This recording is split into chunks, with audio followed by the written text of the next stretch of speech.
Good morning, everybody. I wanted to take some time today to look at some creative nonfiction written by John Green. I'm using these in my classes at the moment for a creative nonfiction unit. And I wanted to take some time to talk about the layers of meaning that a writer can put into their work. So I have a transcript here from episode 19 of the Anthropocene Reviewed, the essay for hot dog eating contest. You can see I've already kind of gone through and highlighted a series of different ideas and lines that I think are important to the meaning of this essay. So I wanted to take some time to go through and show how I'm interpreting a lot of what he's doing here. So as far as the color coding is concerned, there's a few things going on. Uh, the yellow I put in because this is an essay that deals a lot with nostalgia, with things that used to be that might not be anymore. So that's really heavy at the beginning, especially. The green is anything that has to do with PR or marketing or the power of words, which is also a huge idea that Green is playing with in this. And then the other probably biggest one in here is all of this blue. And the blue deals with everything related to the United States of America. This particular essay about hot dog eating contests, I want to go through some of it and show how America, the power of words, and nostalgia especially are really key in this essay. There's some more stuff in there as well. Sports, will show up as well, and probably a few other things too. So I'm not going to read this entire thing um, at this point. You can find it. I will have a link in the description if you haven't read it already and you need to go find a copy of it yourself. But here's what I want to start with. At the beginning of this essay, we see Green focus on Nathan's famous, and part of this seems just natural and normal. He's going to talk about hot dog eating contests, and Nathan's famous does the biggest hot dog eating contest in the country. So that makes sense. But something he points out here is not just that it takes place here, but that it's a stand that is started by immigrants. And because this essay deals so much with the idea of America, I think having this moment about immigrants becomes actually a kind of subcategory that he's interested in exploring here. Now, he talks about this all happening on Coney Island. And when he talks about it, using this language of the fading din of the once great Coney Island, if we track, like I said, the yellow is kind of nostalgia and memory and the things that were. Now, like all places that survive on nostalgia, it's mostly a memory of itself, and they're selling reminiscence, and it can become its old self. These ideas of looking back to the past and finding something that we love and finding something that is valuable is a thing that he's really interested in here. So, um, as we're going through this, though, this fast talking barkers wearing straw hats, these PR guys, these marketing guys, the ones who are standing on the corners and yelling at you and trying to get you to come over and working really hard to keep your attention and get your attention because ultimately they profit from your attention. I think overall we can say that this essay is primarily interested in exploring that idea. And I know that because if we go down to the bottom, this one of the last paragraphs here says that when you have the microphone, what you say matters even when you're just kidding. And I would say that this is his thesis statement for this essay. Everything else lends itself to this idea. So let's break down what he means by that and why it's important. All of the blue, like I said, is stuff related to the United States. We see that he mentions it here for the 4th of July. And he kind of has some commentary here. The most widely observed annual celebrations of American independence are one, fireworks displays, which are essentially imitation battles, complete with rockets and bombs, and two, a contest in which people from all over the world attempt to discover how many hot dogs and buns can be ingested by a human within 10 minutes. This has some good sarcasm to it. You can catch the little bit of tone of him saying it's not really the greatest way to do it, but he's pointing out like this is what America does. It indulges, it's big, it's loud, it's crazy. Um, and then even here, the Yakov Smirnoff idea is again, you're looking at immigrants. You're looking at an idea of somebody who was not born in the United States coming in and saying, what a country. Um, so like the nation itself, the hot dog eating contest has always been a strange amalgamation of history and imagination. Now, I marked history and imagination because that's a really interesting idea to put together, that the way we picture our past, our history, is often boosted by our concepts and our ideas of what we think the past was. It's not always accurate. It's not just history and fact, it's history and imagination. As we look at what Green has to say here, this concept, that the way we view our own history and the way we change it and make it fit our own purposes becomes really important as well. Now, the rest of the Green, like I said, is PR, power of words. This is talking about this guy, Mortimer Matz, who is one of the Barkers who really, really helped get the hot dog eating contest going. Part P.T. Barnum and part political scalawag. Now, P.T. Barnum, mostly known for starting his version of the circus, but this political scalawag is interesting as well, and it kind of points us in a direction that Green might also be wanting to focus on, that there's something political that happens when we start using our words for stuff. And politics doesn't have to mean that it has to do with Republican, Democrat, and everything else. Politics can mean more than that, but he's talking about politicians in crisis as well. So I think that for when this was written, which has just been the last year or two, it would also make some sense to say, well, maybe he's saying something about America, but he might be saying something about the power of words and politics as well. Now, he's not going to go into specific details here. He's not going to say specifically, this is about this politician when they said this thing. But when you look at creative nonfiction, a lot of times these small details can point us in that direction without saying anything specifically. Those implied and implicit arguments might still be here.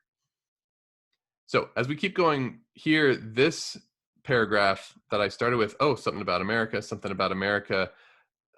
imagination, but then also littered in here are these big words and phrases that are important about PR. And so we start to see how maybe America tells a story about itself. And so here is a fascinating sentence. Mortimer Matz claimed, highlighted because, again, maybe not fact, just what he claims, that the hot dog eating contest could be traced back to 1916 when four immigrants, there's immigrants again, just like how we started, staged a hot dog eating contest to determine which of them loved America the most. It's about patriotism. It's about love of country. Now, how this ends is important. This number, this 127 hot dogs eaten in an hour, was fed to the press by Mortimer Matz. So there's a skepticism here about the way public relations people will feed information to media. Like, is it true? Is it not true? These people are professional hype men, which is where he goes from here.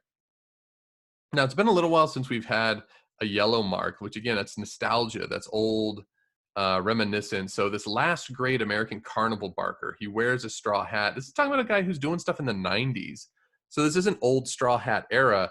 So there's something happening in a more modern time that is still trying to reach back to something that is old and reminiscent of some maybe kind of golden age. Now, I could have marked these next two paragraphs with just like green all the way down, because these are all about how he introduces people, how he gets the crowd to see them, how he obviously takes the truth and just like messes with it and plays with it and does whatever he wants to get people excited. So there's a lot there that I didn't highlight because it would just be green all the way down. Now, as we move down here, this light blue is more sports related comments. So we get into ESPN, competitive eating is a sport, and this kind of comparison of what do we think is really cool or interesting about what we can do physically as human and what we can't. So you get a funny line when a soccer ball is at Lionel Messi's feet, you don't want to look away. When watching competitive hot dog eating, you can't bring yourself to look away. Something that is grotesque and strange and kind of ugh. Another quick nod here to nostalgia and memory for ESPN, that they are often run by former athletes, people looking back maybe on their glory days and talking about the sport that they're mostly known for. So even though that might not have a huge impact, the way he layers in all of these themes and ideas, they keep coming back. So he keeps these things in our minds always, that there's this old force, this old idea that keeps coming into our present to make commentary on something that's happening. Um, okay, as we move down, and we're getting close to the end of this essay, we're in the last half at least. Talking in now about this guy Shay, who's now this carnival barker PR guy. He convinces the audience, and his words have power. We see this mixed in again with this guy Joey Chestnut being called America itself, and people chanting USA. That we see the power of words combining here with patriotism, or combined with the idea of the United States. Now, this was where I think it also gets interesting, because it throws back to the beginning of the essay.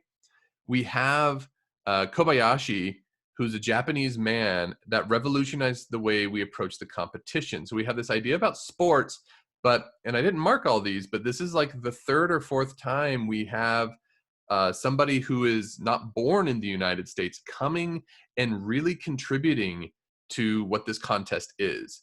So first with Nathan's Famous, immigrants that opened the stand. Then a little bit of Yakov Smirnoff saying, what a country. And now here we are with Kobayashi coming in and changing the way we do the contest in a way that Green says, like, the way he did all these things, like, he didn't just change it because he won a lot. He changed it because his strategies became everybody's strategies. And so we see a connection. We see a connection with the way immigrants bring in ideas, bring in new ways to do things that Americans then take and use and become successful with. I don't know if Green is quite right for this. It says Kobayashi doesn't want to do competitive eating because he refused to sign an exclusive contract with Shay's company, but there is something kind of maybe icky about this guy who's eating and doing really great, and he's like, I don't want to be bound to somebody or some idea or some company. It might be PR, it might be marketing, I'm not sure, but it's there. Now we get a new color here, because this is kind of the only time it really shows up, but it shows up in a really strong way. So this is after Kobayashi wins 6 years in a row, and then he finally loses to Joey Chestnut, the guy who is America itself. And when Shay is saying we have our confidence back, the dark days of the past 6 years are behind us, Green says that seemed to give the crowd permission to fall into bigotry. They tell Kobayashi to go home. They call him kamikaze and Shanghai boy. And so we see people's racism or xenophobia or bigotry, as he uses it, come out all of a sudden. Why does it come out? Because of the words of Shay. The power of words here is so important, because he spends so much time saying, this guy's America himself. And so when he wins, it's symbolic of America becoming great again. It's a symbol of America taking the lead again. And somehow in that moment, the crowd feels like it's okay to say things that are very racially, ethnically, nationally specific, even though it's not that specific, as you have two different terms being used here. One would be Japanese and one would be Chinese, but that is a level of nuance that usually racism doesn't seem to have. So then we get to Green's final thing. After this idea of they turn on him, Kobayashi weeps, they used to cheer for me, and then here we are at the thesis again. What you say matters, even when you're just kidding. Throughout this essay, Green points out that Shay says ridiculous things, and everyone knows they're ridiculous. Nobody thinks they're 100% factual. They probably think it's even less factual than it is fabricated, but they run with it anyway.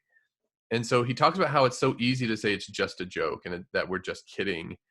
We do things to be funny. We do things to get people's attention. They don't have real fallout, but he does redirect us and say ridiculous cruelty is still cruel. And so his final thought here, the carnival barkers of the world must know their power, and they must be careful which preposterous stories they tell us, for we will believe them. So there's a lot going on here. He gives the contest 3 stars, which is interesting. I always think that's interesting to see how much he rates it. I'll leave that out there for you all to determine why he does that. But to wrap this up, again, when you write creative nonfiction, you have so many different ideas you can lay on top of other ideas. So this isn't just a research paper about hot dog eating contest, and it's not a research paper about this specific contest. It is a meditation of immigrants creating something in the United States, revolutionizing it in the United States. We have a lot about America and nostalgia and what the country used to be, but what it used to be is a mix of history and imagination.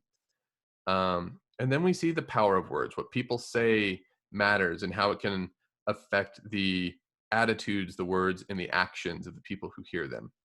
So that is kind of my breakdown of hot dog eating contests by John Green on the Anthropocene Reviewed. So I hope that is helpful, and I hope you got something out of that as you continue to read through creative nonfiction or even start writing your own.